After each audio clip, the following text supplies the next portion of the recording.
we're very excited to be welcoming Eddie S. Glaude Jr., one of the nation's preeminent scholars and a New York Times bestselling author. He has written several books, including Democracy in Black and Begin Again, James Baldwin's America and Its Urgent Lessons for Our Own, which won the Harriet Beecher Stowe Book Prize. He frequently appears in the media as an MSNBC contributor on programs like Morning Joe and Deadline, White House.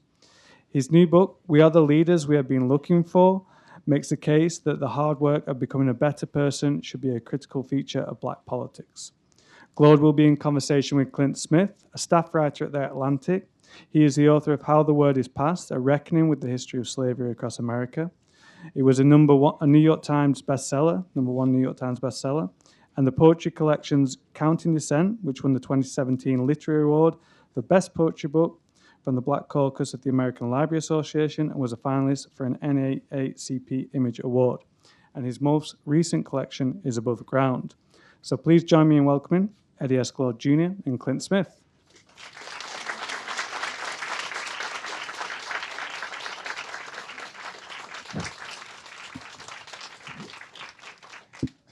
Hello, hello. How's everybody doing? Wow. Good. Wow. Thank you so much for coming out. It's lovely to see such a great crowd, and it's lovely for me and really an honor for me to be here. As I was telling Eddie backstage, he has been such a model for me in terms of what it means to be a scholar who is writing work that engages with issues of the public, whose work attempts to bridge the academy and public discourse, and whose work, I think, first and foremost, exemplifies a generosity, an empathy, a curiosity that I try to maintain in my own work, and that I think he has modeled for many years now and continues to model moving forward. So it's a real pleasure to be here in conversation with you. I'm honored. I'm honored to be in conversation with you. To start us off, this is a different kind of book Yes. than the books that you've written before. It's a different book than Begin Again, your last book, in which you are engaging deeply with Baldwin. If you have not read that book, please do so. It's phenomenal. Here, these are lectures, a series of lectures you gave in 2011. And you are framing them, both in your introduction and conclusion, in the context of what your thinking was then, how your thinking has evolved, and putting it in conversation with the moment we find ourselves in now. What made you want to revisit these lectures and begin to put them in conversation with a world that feels in so many ways very different than the one that we inhabited, 13 years ago? First of all, let me thank you for taking the time out of your busy schedule to sit down and talk with me. I've learned so much from you, the way you inhabit language, the way in which you move about space and time. There's a quiet grace and elegance that I just love. Plus, he's from the water. We're down there from the same part of it. I want to thank the folks at Politics and Prose, the people who set up the chairs, the folks who are behind the scenes, all the invisible labor that's making this conversation possible. I appreciate you. All of my family and friends. I got my roommate from my freshman year at Morehouse here. I have former students who are now big-time lawyers. I have my neighbor from Moss Point, one of my best friends. So it's amazing to be here. Why? In so many ways, Clint, grief and bitter disappointment drove me back to these lectures. I had lost my bearings. 2 million people dead, or 1 million people dead, rather. And I found myself having to talk about it. I was on television day in and day out, having to deal with this. And I lost 2 very close friends. And then all of the nonsense in the politics, Trumpism, and felt as if white folk were losing their minds, if that makes sense, right? And I knew that these lectures constituted the soil for 4 books. So when you read them, you'll see the beginnings of Democracy in Black. You'll see elements of Begin Again. You'll see the way in which I'm thinking about African American religion, in African American religion, a very short introduction, or in A Common Faith. So it's there that I'm making a transition in how I'm writing and how I'm thinking, how I'm imagining myself. I'm fighting with Cornel West, right? Early on in those lectures, trying to find a politics that that feels more attuned to what was needed. And I know during that period I was angry because how is it that people are reading President Obama as the culmination of the Black freedom struggle, as the fulfillment of all of that? What is that? And so grief and disappointment sent me back. And as I was reading it from this vantage point, I realized that I was up to something different. And I needed to figure out how to bring it to the fore. Yeah. And something you're doing in this project and in these lectures is you're both taking the sort of big philosophical ideas, those that emanate from John Dewey. You're taking big literary ideas, those that emanate from Toni Morrison, and you're placing them in conversation with your own childhood. You're placing them in conversation with the people you grew up with and encounter in Mississippi, the people who, in so many ways, it's evident in your work, who are the ever-present manifestation of your ethics in some ways, right? Those people, those folks back home in Mississippi whose sensibilities, whose modalities, whose lessons that raised you are as much as the pragmatism of these scholars, the political philosophy you read, the literature you read. It is the confluence of those people and those thinkers that have shaped your values, shaped how you move through the world. How did you, and part of what you're doing in this project is putting them in conversation in a very explicit way. What was that like to attempt to place John Dewey in conversation with, the women in the church you grew up with, and to place Toni Morrison in conversation with the struggles of your own, adolescence and moments of difficulty? If, in so many ways, Dewey or Emerson or Toni Morrison or James Baldwin, they are echoes of stuff that I learned from these folk, right? They're just, one might describe them as kind of more sophisticated articulations of some basic common sense things that I learned on the coast of Mississippi. I think what I was trying to do is to figure out this delicate balance between tradition, having a pious orientation to the past, a recognition of the wounds that make me who I am, the fact that I've been loved hard and that love has left some bruises, and the task of self-creation. What is the relationship between an indebtedness to the past that makes me who I am in all of its complexity, and the ongoing need to find my own voice in a world that needs, I believe, distinctive voices in this moment. So the past comes as an incredibly complicated and vexed space for me. Right? I'm a Gen Xer, right? Means that basically I'm a feral child. These baby boomers. You know how right?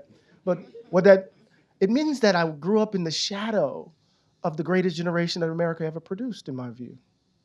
Tom Brokaw aside, right? What does it mean to grow up in the shadow of those who made you possible? And I'm from Mississippi, right?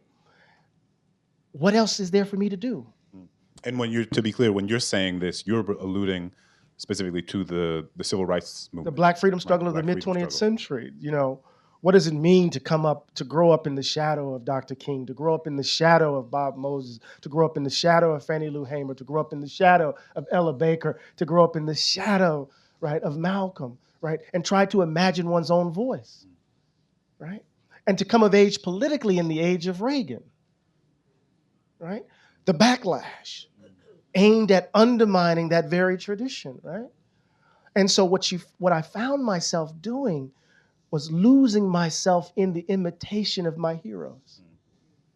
So this vexed relationship with the past, right? And then to ground that in a very personal way, right? That, you know, and this comes out of an insight I learned from Baldwin. Baldwin said, the messiness of the world is actually, in part at least, a reflection of the messiness of our interior lives. And so the through line of the book is almost cliche. We have to become better people.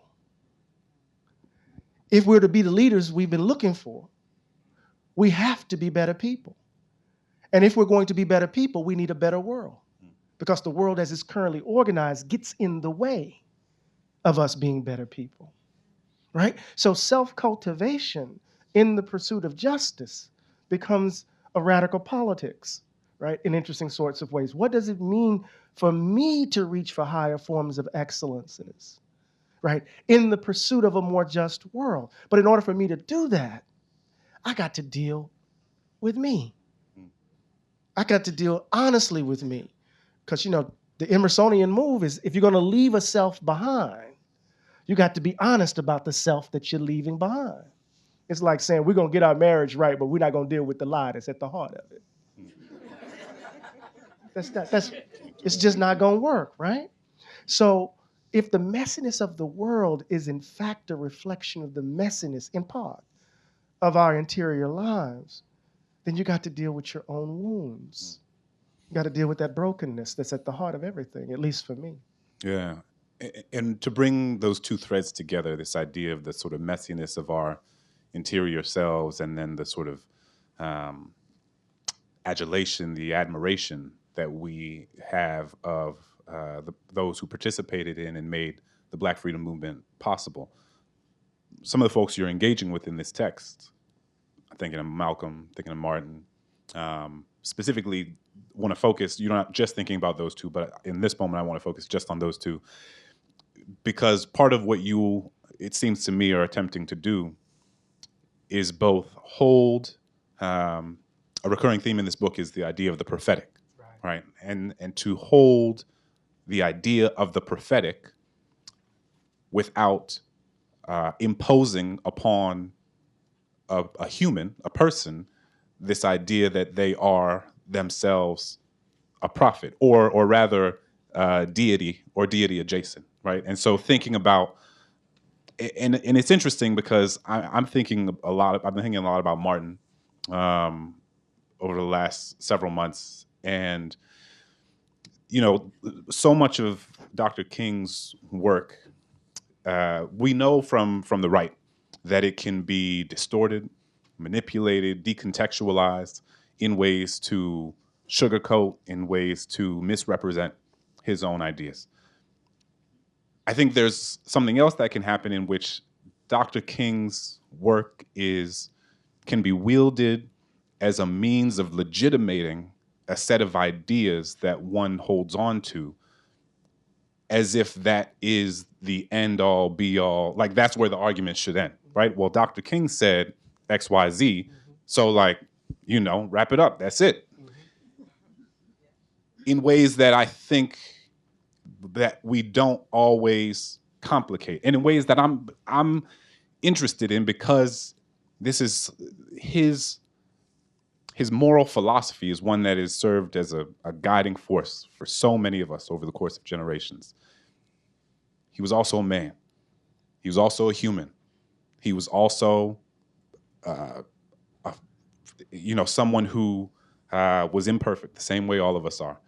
And so I'm curious, when you're engaging with these ideas, when you're thinking about taking the ideas, the text, the moral sensibilities of a thinker like him, how are you holding both a recognition of the moral fortitude of his work, the moral clarity of so much of his work across militarism, capitalism, racism, and a recognition that simply because he said something doesn't make it an empirical truth? Right. Part of what I try to do, it's a wonderful question, is to bring Dr. King closer to the ground. right? To disrupt a posture of supplication, right? But rather to see in his witness characteristics, examples, right? Features that we can in fact exhibit in our own lives, right? Part of the way in which Dr. King is mobilized, not so much by the right, but by those who claim that tradition as their own. Oftentimes he's mobilized to legitimize their status at the front of the march.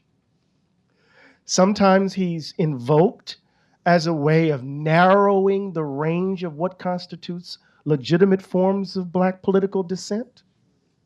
What do I mean, right? We tell the story of the Black freedom struggle in such a way that it becomes a moralist narrative, right? 1954, Brown v. Board, 1955, Montgomery, 1960, student sit-ins, 1963, March on Washington, 1964, 1965, Civil Rights Act, Voting Rights Act, 65, Selma. We're not going to mention Greenwood.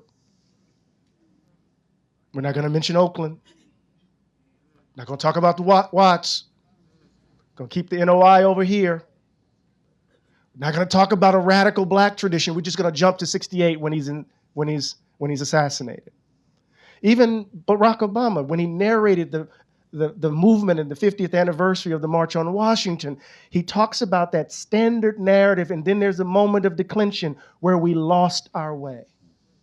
So Dr. King gets invoked in certain ways to narrow the range of what constitutes legitimate forms of political dissent, a kind of frontal assault on the Black radical tradition. These are not viable options. And when you think about Black political life at the turn of the 20th century, for example, you got all sorts of Black political actors. You got Black Marxists, Black anarchists, Black Garveyites, Black nationalists, right? Black liberals. In our current moment, Black politics has been squeezed into the narrow frame of Black liberalism only. And our only debate is whether or not we're going to vote for the Democratic Party. Right? And Dr. King is often mobilized to pop us over the head or to pop us in the nose to get us in order.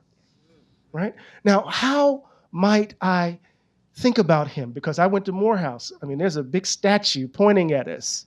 Right? You get baptized in King at Morehouse. You know, I was in the 8th grade in Miss Mitchell's history class. I memorized I Have a Dream. I've tried to imitate his cadence because I didn't grow up Baptist. Even though I went to Morehouse, I grew up Catholic in the Josephite tradition. And so I had to figure out how to inhabit that preacherly form, you know? And then King became, right, this larger-than-life figure, as opposed to a 20-plus-year-old preacher who hadn't been touched by the political folk in Montgomery. And then E.D. Nixon and those folks said, see, we need to get him because he hasn't been bought yet. And we don't see the choices that King is making as an everyday, ordinary human being over the course of his journey, you see. Or even I chose 1957 because that's young King, remaining awake in a time of revolution, because King is saying, if you think my belief in God means that you can just sit back and wait for the universe, wait for justice to come, then you've lost sight of what I'm trying to commend to you. You have a role, right? And so part of the task is to bring him down to the ground so that he's not used to discipline us, right? To contain us, but rather to release you and me into who we can possibly be. Does that make sense? It makes a lot of sense. Because remember, the project is self-cultivation in pursuit of a more just world. What does it mean to work on me so that I can be more, to use James W.C. Pennington's language, so that I can make myself more efficient for good? That's all I've ever wanted to do, is to make myself more efficient for good. He said that in The Fugitive Blacksmith. It's just amazing formulation. But anyway. And I think this idea of self-cultivation leads us very directly to your engagement with Malcolm. Yeah. And part of, I resonated so much with that lecture because I think, as is the case for so many of us, the autobiography of Malcolm X was a formative text I remember reading the autobiography in ninth grade and being so struck by the ability of someone to, as he refers to it as sort of homemade education. It happens in the context of him during his period of incarceration, and the idea that one could so singularly, by the sheer will and by sheer, again, moral fortitude, decide to transform oneself, to self-cultivate, to use that language again, oneself, into being someone of consequence, into being someone who matters, into being someone who others look to as emblematic of the possibilities of transformation. So there's the autobiography of Malcolm X. And what we know from various other biographies that have been written of Malcolm is that the autobiography of Malcolm X, as formative as it has been for many of us, as inspiring as it has been for many of us, is also a text with complications, to put it lightly. In part because of Alex Haley's desire to make, as you put it, Malcolm palatable to a larger public audience, in part because of Malcolm's desire to present his story in a very linear fashion. I was doing this, I was, caught up, I was doing bad stuff, and then I went to prison, I had revelations, and I transformed myself into, one of the leaders of the Black freedom struggle. And the recent biography that won the Pulitzer a few years ago, Malcolm, and then Marvel's Manny Marable's project, they tell a more complicated story of who Malcolm was. And so I'm curious how you think about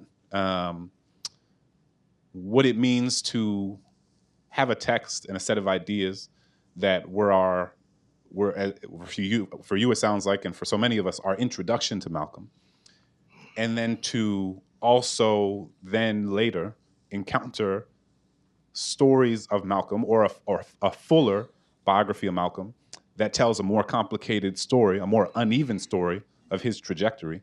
And what does it look like, and what does it mean to hold on to the spirit that exists in the autobiography while also not allowing ourselves to disregard the more complicated story that is not necessarily aligned with how Malcolm wanted to present himself. Right. Remember, in the background of all of this is a deep suspicion of a certain kind of figure. The prophet whose voice is authorized by forces out apart from our doing can complicate democratic life. The hero that causes us to release ourselves, right? Release our responsibility and follow them can easily become tyrannical and disrupt democratic life. So I'm worried about how the prophetic figure and the hero work in the context of democratic life, and particularly in the context of African American political life, right? So Malcolm, for me, it's a complicated story. What would Malcolm have been if he didn't think that Elijah Muhammad was God? Would he have been so disappointed when he found out that he was a man? Right? How would he have taken the insight, the lesson, if he didn't have to ascribe divinity to it? So Malcolm, for me, is this figure. I have my goatee because of it's my first conversion experience. I'm serious. I go to Morehouse. I'm 16 years old. I think I'm all of that. And this guy comes to me, I think it was John Gates. He comes to me and he gives me the autobiography and he says, "You're like a hand without a thumb. You got all of this talent, but you don't know who you are. Read this." And I go back to my dorm room in Graves Hall and I read the autobiography from cover to cover in one night. And there I find the language to make sense of my dad.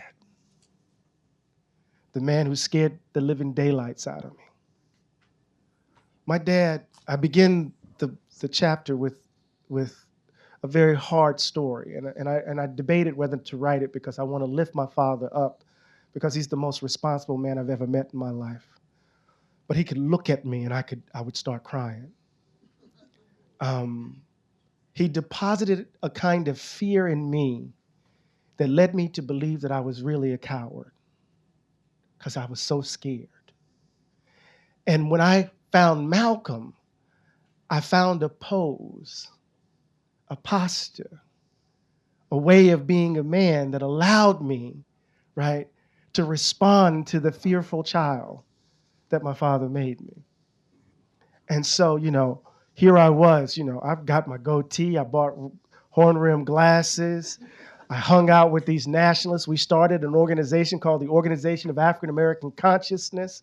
We were reading Walter Rodney and Stokely Speaks and listening to Malcolm's tapes. All of them smelled a particular way. And I didn't know why, so I thought they were just in rooms full of incense. Remember, I'm from the country.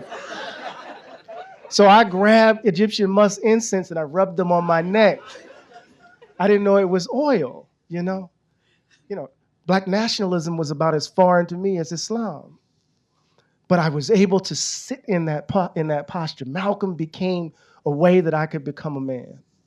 So hyper-masculinist politics, a way to recoup, and in some ways stand eye to eye with my dad, right? But what's interesting is Malcolm as the shining Black prince, right, led to a kind of suicide. Emerson says imitation is suicide, right? We must not be sacks and stomachs. So what I found myself doing is I lost myself in the imitation of my hero. I literally lost who I took myself to be. And so I had to make my way through the autobiography.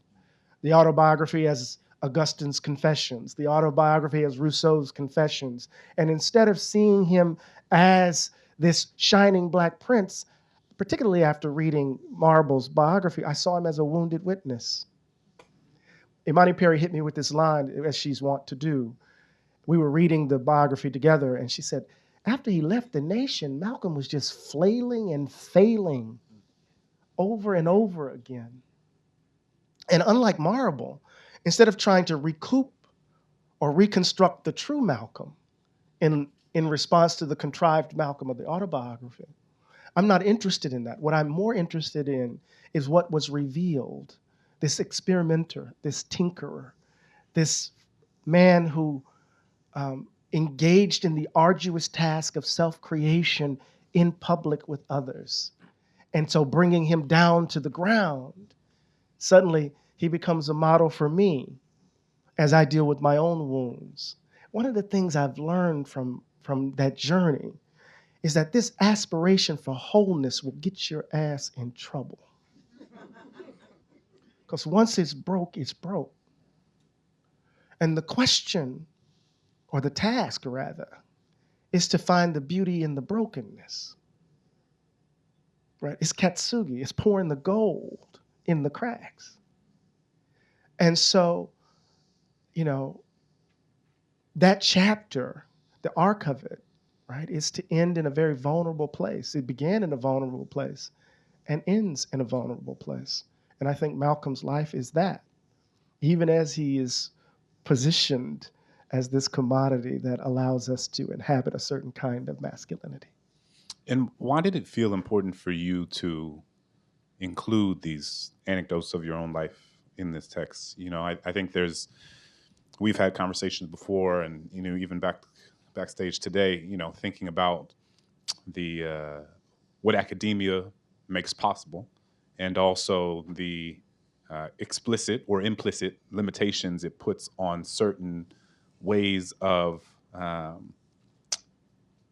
analyzing the world, and the extent to which one should be present in such analysis, which is to say, are you too close to something to be able to study it effectively? Are you Should your personal set of experiences be present in when you are making a larger set of socio-political commentaries?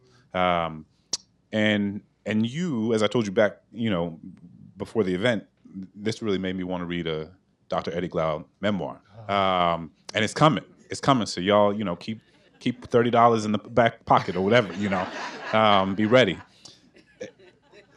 But those moments felt, I can't imagine these lectures without those moments. And so what led you? You mentioned briefly that you maybe weren't initially inclined to include them, or you hesitated a bit to include some of those moments. What ultimately led you to say, no, this is actually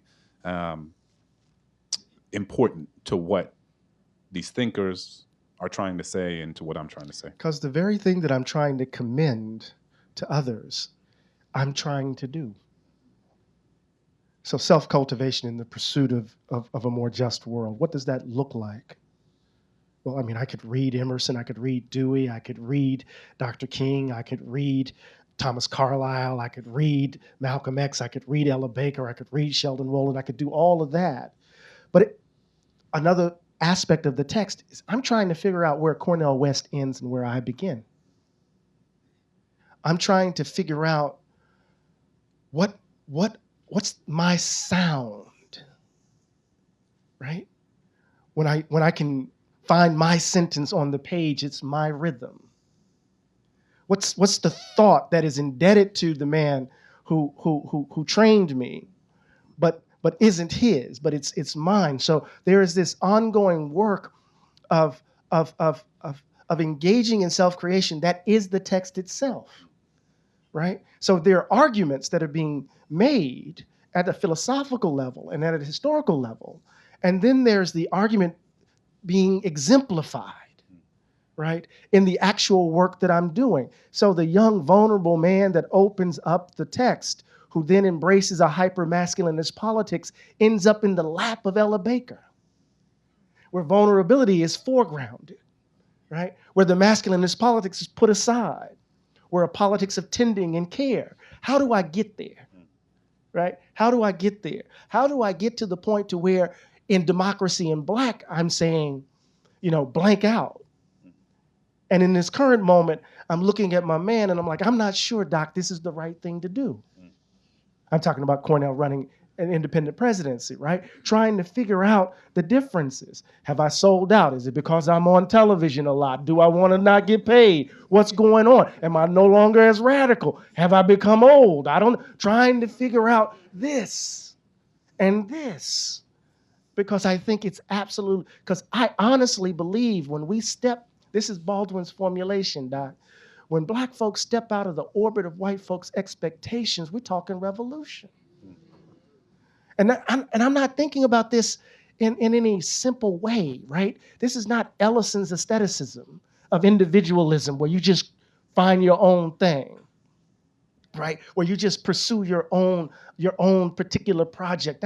I'm not engaged in some neoliberal kind of self-interested thing, because I'm saying the actual work on the self in pursuit of a more just world. When we bring the fullness of who we are into the room, when we're thinking about our talents in a very expansive way, and we act on those talents in the context of a world that is fallen and broken in an effort to make it in so many ways just, that we're doing something different, as opposed to just simply a homogeneous blob following, right, somebody, a mass following the leader, you see? And so the reason why it's so important that I brought the personal in, because it matters to me, right? I'm still trying to figure this thing out. I'm still Eddie Glaude Sr.'s baby. I'm still a vulnerable little boy trying to figure out all of these daddy issues. And I almost lost him last week. He almost died. I had to go home and shave him. The strongest man I've ever met, right? And you got to try to make sense of that in the journey, from womb to tomb, But anyway, I'm sorry. I just get caught up. Go ahead. That's why everybody's here. That's why everybody's here. We've invoked ethics, we've invoked justice, we've invoked what it means to try to build and create and live in a more inhabitable, a more righteous, a more justice-aligned world. I think it'd be a disservice, I think, to the thinkers and to your own thinking and your own ideas if we didn't try to place these concepts, these ideas in conversation with much of the devastation and atrocity and catastrophe that we see happening in the world right now. Yeah. And we have talked about how difficult it can be and how difficult it can feel to name injustice that we see happening in front of us without having it distorted, misrepresented, manipulated, to say something other than that which we are saying. To be more concrete, as I told you, I was driving up on my way here and heard an NPR story that said a child in Gaza over the last 7 months is injured or dies every 10 minutes. I have a 6-year-old. I have a 5-year-old. Part of what has happened with being a parent is that it has become increasingly clear that but for the arbitrary nature of birth and circumstance, that very easily could have been my kids instead of those children in Gaza.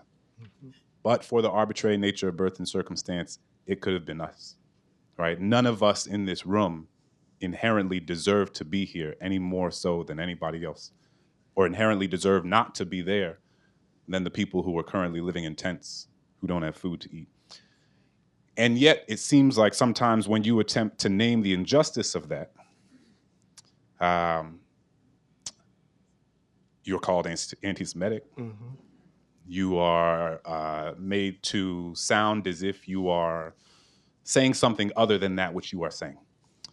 And I'm wondering, and you perhaps more than anybody in the country, take the ideas and the philosophies of academia and you bring these big ideas to the general public every day in your brilliant television appearances.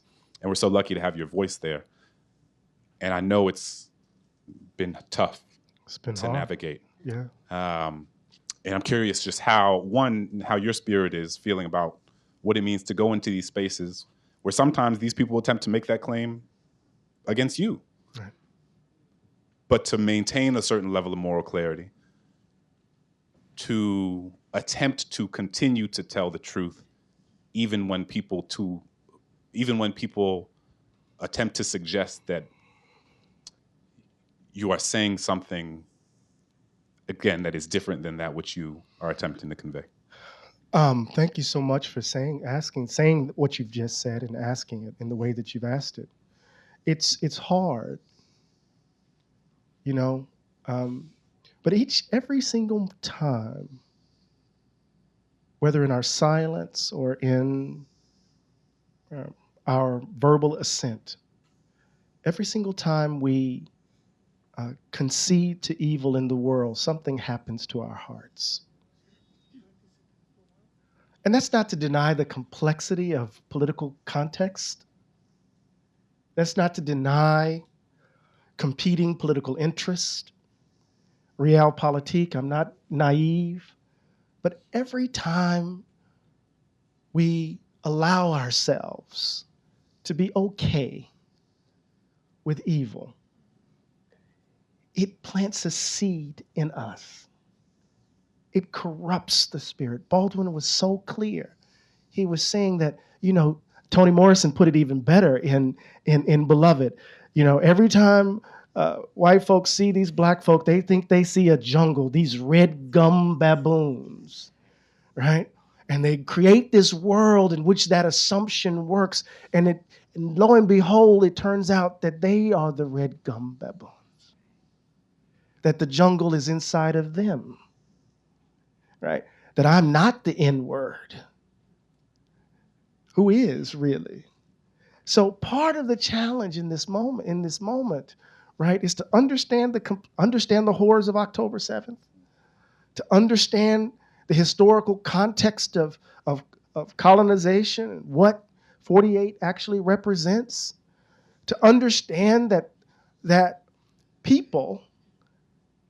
Palestinians have a right to make the case for self-determination without that argument being rendered an anti-Semitic claim, although it can be. To be mindful of the depth of anti-Semitism, right? In the United States. Remember, before October 7th, it was globalists. It was George Soros. What happened in Tree of Life Synagogue? That didn't come out of the left. That wasn't about what was going on Columbia's campus. That great replacement theory, funded by a Jewish cabal, that's at the heart of a certain white Christian nationalist imaginary. And now we got the same white Christian nationalists at Columbia condemning anti-Semitism. Don't be gaslit. Right? You got to be careful of the bedfellows. You'll get bed bugs.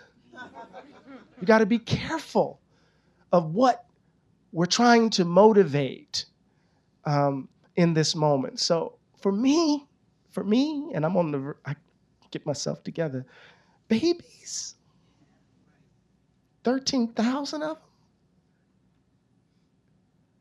every 10 minutes, I don't care what side you're on. Stop. And let's figure it out. Does that make sense, or is that naive? But it's hard to make the case. It's hard to make the case because when you try to make these sorts of moral arguments, you get kind of pinned in and pinned down. But, what does it really mean to be free, Clint? What does it really mean for us to be free? Right? I want to live that.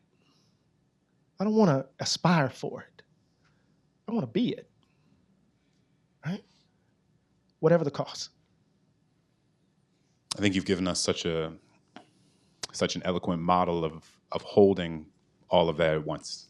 They won't ask me the questions. They keep me off the segments. So. Look, you ever notice? You know.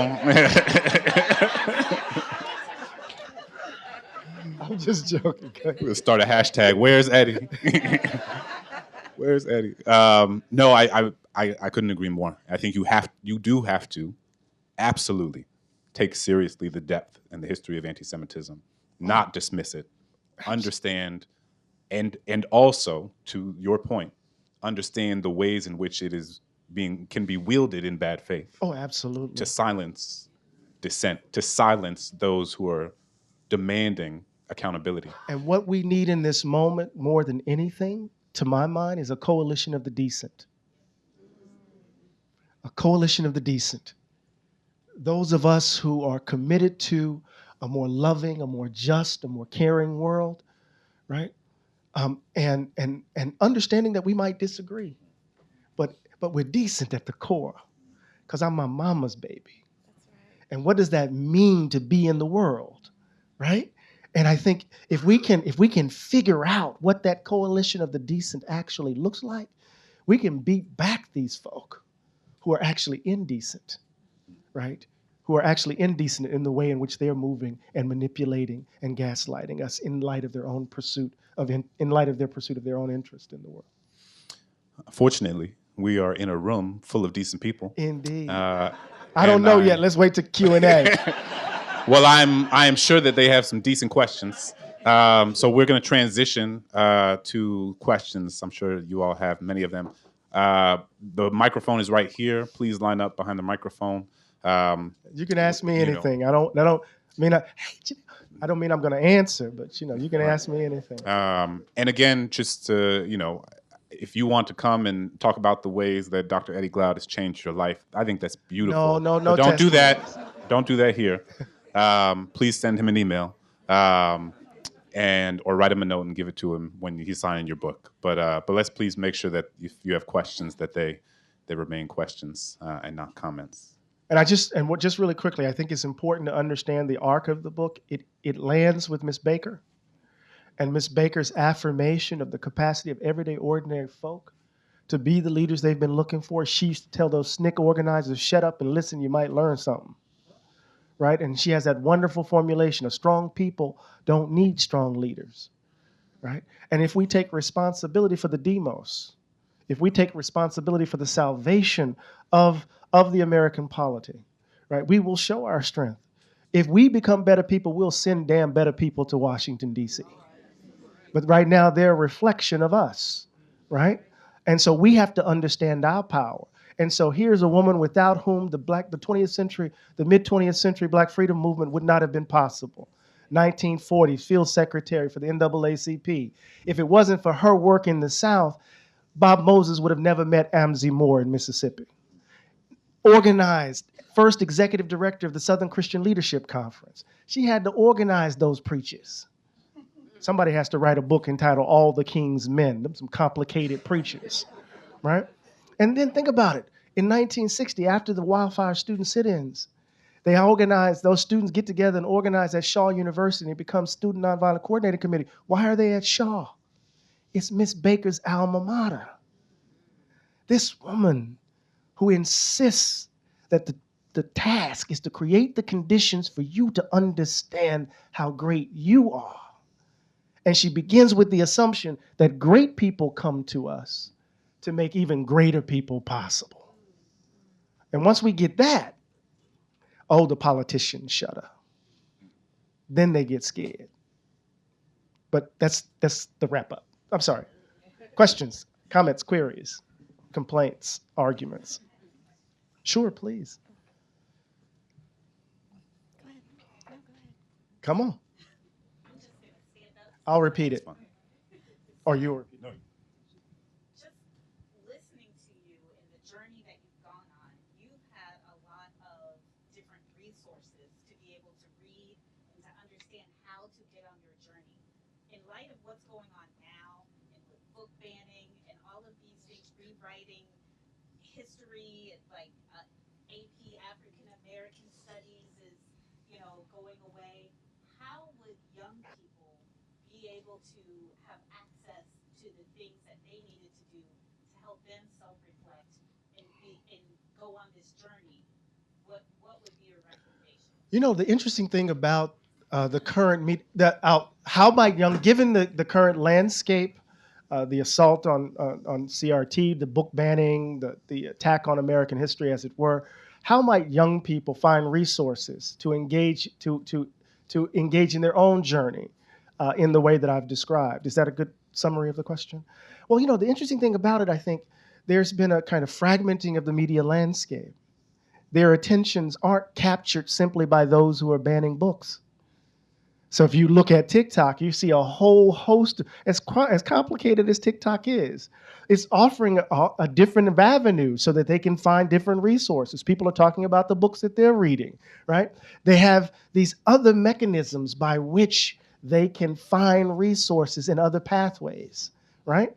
And I think we have to understand that they have a different skill set in terms of how they're going about this arduous work of self-creation. That's one thing. The second thing is that we have to be more deliberate in challenging this world, right? In public, right? Because my worry about the ban on books isn't so much our babies, it's their babies. Because the last time this happened, Richard Slotkin calls our current moment in his new book, he calls this a second redemption, a second lost cause. Well, in the first lost cause, when they retold the story, those children became the adults in Mississippi and the adults in Montgomery. They were the ones who were screaming the foul language. So I'm not so worried. I'm worried, of course, about our babies, but I'm worried about what happens to their babies and the kind of people that they're going to grow up to be.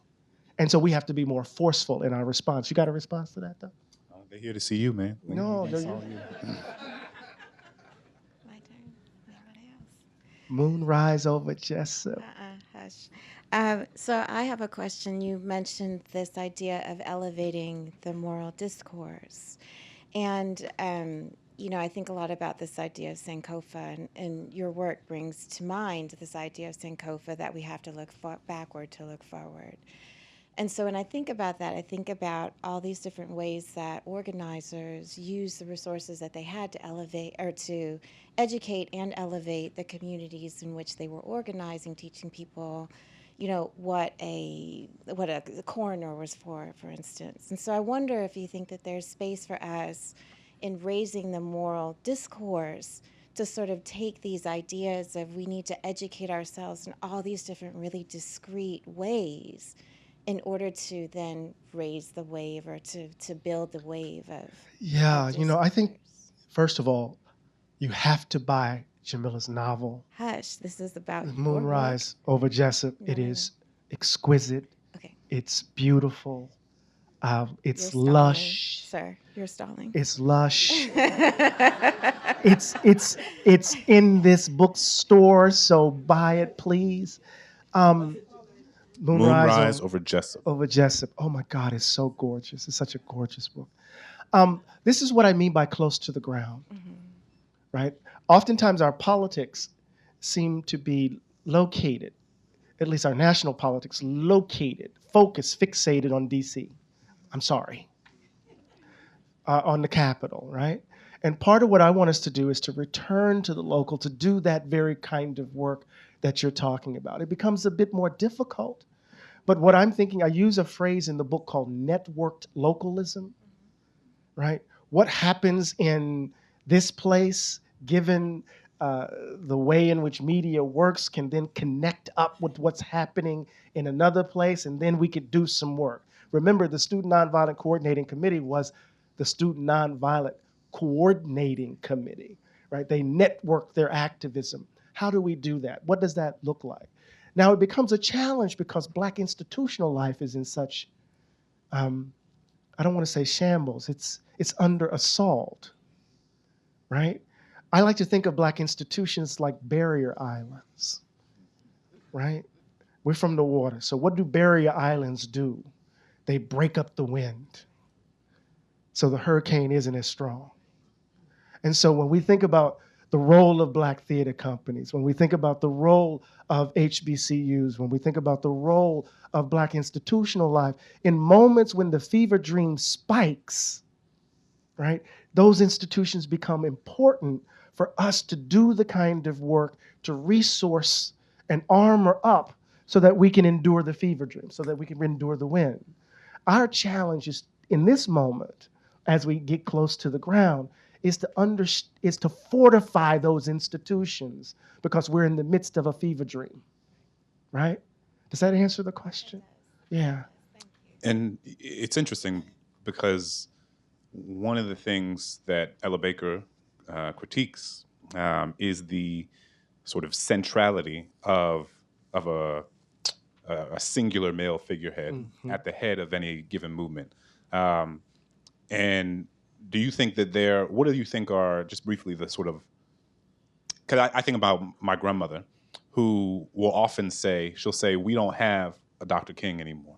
We don't have a Malcolm anymore. We don't have anybody who can lead us in the way that we were once led. The nature of Black institutions, of Black leadership looks different now. What are the limitations of this model of Black leadership? And what are the positive manifestations of such Black leadership? If you ever get a chance to reread Baldwin's essay, The Dangerous Road Before Martin King, he does a genealogy of Black leadership. And he, in some ways, gives us an account of this custodial model, right? These Black leaders who emerge as the brokers of Black interests in relation to a broader white society. And he says it's rooted, and I think he's right, there's some questions here, but it's rooted in the very ways in which the structure of a slaveholding society mandated this sort of model, right? So you have a black political class whose basic function is to represent black interests to the powers that be, garner some benefit, and then redistribute that interest to folk. When in fact, it's in the interest of that black political class to maintain that arrangement, right, in order to maintain its position, right? So I want to disrupt that. And Ms. Baker tried to disrupt that. And so the male leader emerges, the black leader emerges, and of course it's a crude kind of account, but emerges within that framework. What does it mean to disperse, to democratize the very notion of the leader, of the black leader, right? Where we're not thinking that we need to run someone for president in order to activate black voters down ballot, which will then lead to them turning out in massive numbers, and then we will elect senators. And that's been the strategy for a long time. Remember, we saw it in 1972 in the Gary Convention, and Shirley Chisholm was, well, what about me? Like, what about you, right? All this, right? We've seen this. We saw it in Jesse in 84. We saw it with Sharpton. We see it with Cornell. We see this as a strategy because black folk are being read in particular sorts of ways as opposed to organizing on the ground, close to the ground. The second point I would make, that's the limitation. The second point I would make is the danger of nostalgia. Oh, if we only had Malcolm. My Lord, my Lord, my Lord, we need King. Boy, if there was a time for that man, Elijah Muhammad, to show. I've heard people in the nation say this, right? So this nostalgic longing is actually an abdication of responsibility. We don't need a Malcolm. We need Clint.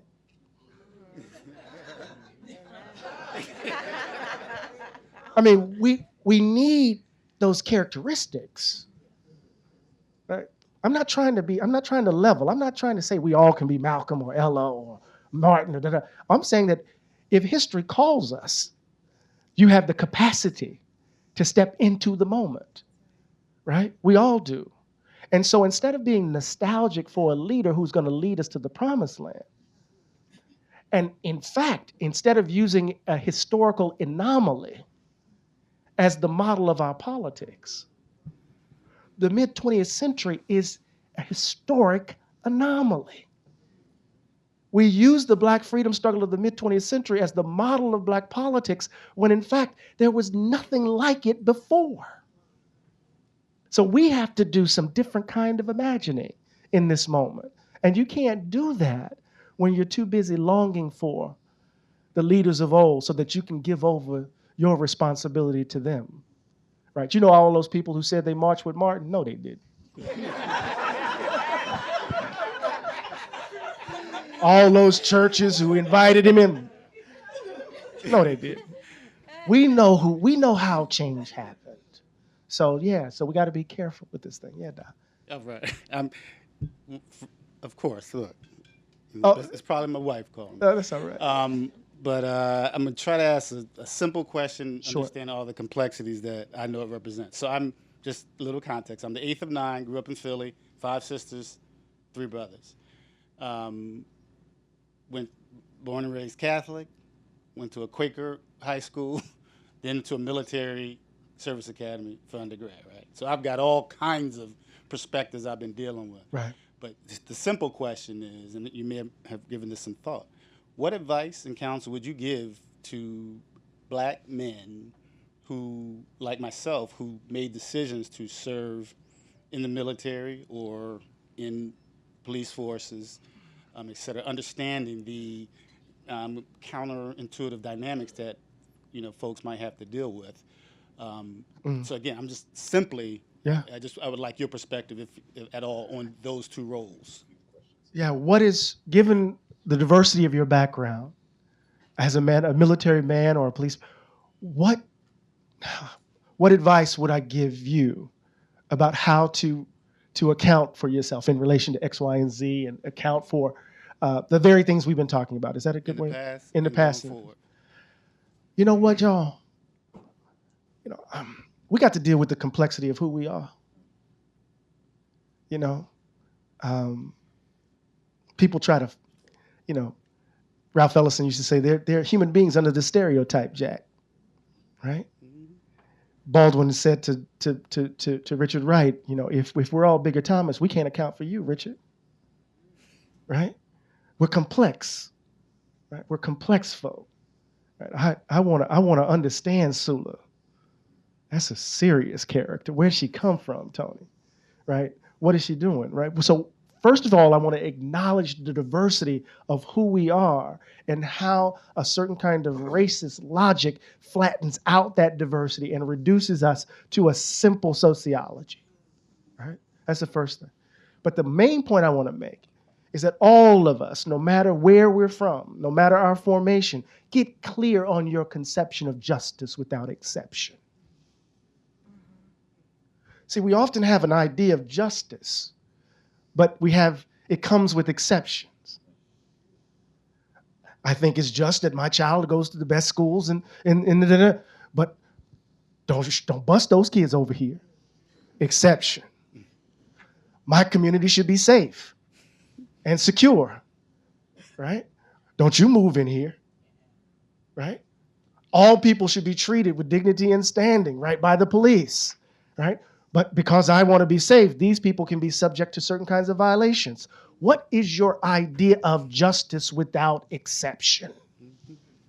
Because the notion of justice with exception has deformed and distorted the American project from the beginning. Because if we had a clear notion of justice, we would have known what we were doing as a settler colonial society. Because the notion of justice only applied to us, not to native peoples. We would have known what we were talking about when we articulated the principles of the Declaration of Independence, what we were doing, the exception. It didn't apply to these black folk and to women, right? So what is your notion of justice? So if you got a badge on and you're acting in a way that's not consistent with your idea of justice, then you need to engage in some introspection, right? If you are part of the American empire,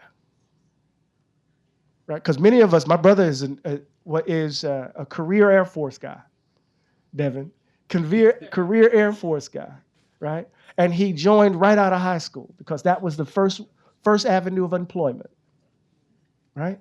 Get clear on your commitments as you make your choices, right? Because you know what? As we work harder on getting clear on our commitments, we're working harder at being decent. And we need the coalition of the decent. That's what my mom and daddy told me. We've been talking a lot about complexity this evening, but one thing that is not complex is that you should buy this book. So everybody please give Dr. Eddie Glaude a round of applause.